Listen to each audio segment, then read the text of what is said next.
میں اس مارچ کو ایک عبادت سمجھتا ہوں کہ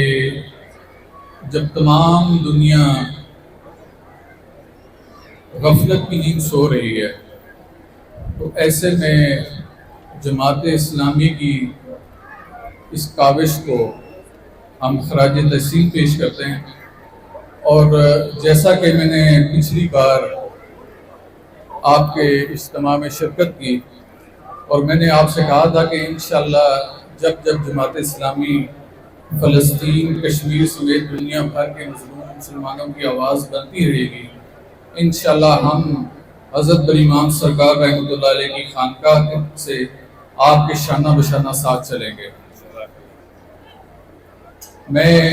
حافظ صاحب اپنے زمانہ طالب علمی کی بات پیش کروں گا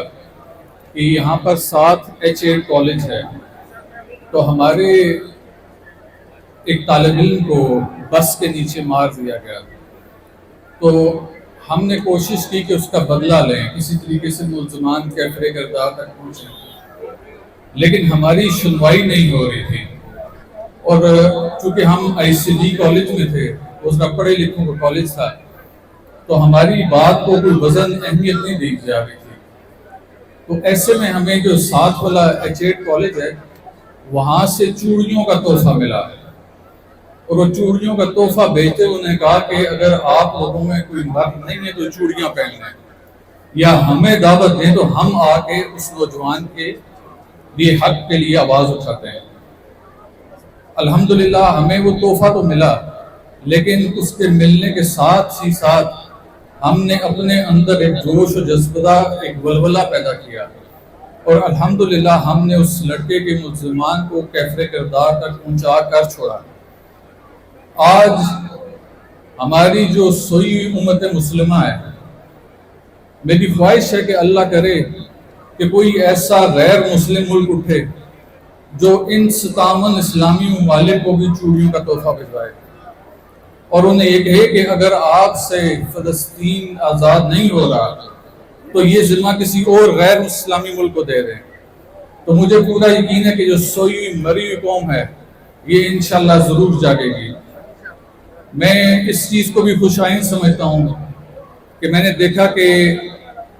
سعودی عرب کا ایک نمائندہ وفد ایران کی حکومت کے ساتھ ملا۔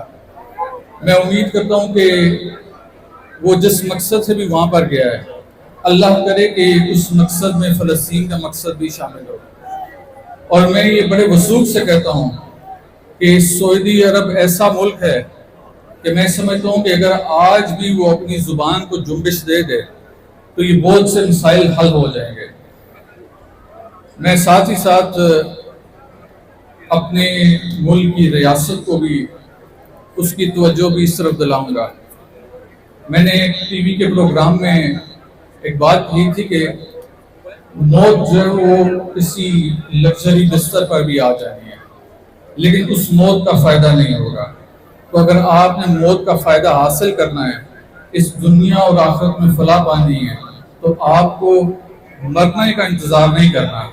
بلکہ آپ کو جام شہادت نوش کرنے کا جذبہ اندر بیدار کرنے کی ضرورت ہے۔ میں اپنی حکومت سے، ریاست سے، ریاستی اداروں سے اور دیگر جو ذمہ داران ہیں، میں نے اس پروگرام میں کہا کہ اگر آج ہمارے فوج کے سپہ سالار صرف ایک دبکہ مار رہے ہیں، ایک بڑکی مار رہے ہیں، اس سے آگے اگر معاملات نہ چلے تو ہم بھی اٹھ جائیں گے،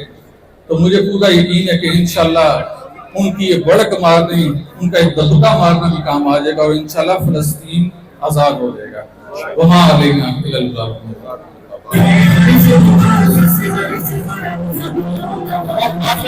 محترم پیر سید حیدر علی گیلانی صاحب آپ سے مخاطب تھے، درگاہیں بیدار ہو چکی